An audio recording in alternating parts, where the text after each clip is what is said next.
मीना एठी आसिलु मुन्ना तू भी आसे। माँ सी तो साबत पुओ तू ताको सब बेले एमिति कोन भल पाउचु। मीना सी तो बड़ भाई तू एमिति कोन कहूचु।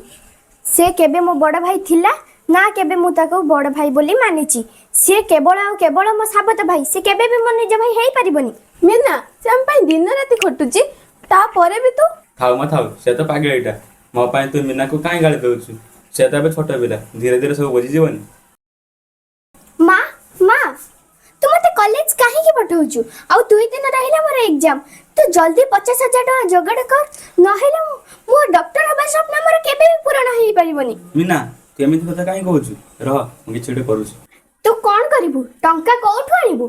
तू व्यस्त हो ना तू भाबे टका मिली गला हेले केमिति तू काहे की चिंता करूछु तू खाली पढ़ा मन दे। तू कोठ एते उडे टंका आनिबु रे बापा। माँ तू काहे चिंता करछु तू जा सपण काम करिबु। माँ को आ मीना को तो मु कहि देली हेले एते गोटे टंका आनिबि कोठी। हे प्रभु किसी गोटे कर। मुन्ना कौन मीनार एग्जाम 50,000 टका जोगाड़ कर पारिबो। यार पार्ट 2 देखा चाहूले कमेंट कर आउ वीडियो जब भल लगे लाइक कर कमेंट कर आउ शेयर करने जमा भूलि पुणी देखा गोटे नुआ वीडियो रे से पर्यंत रहिलु जय जगन्नाथ।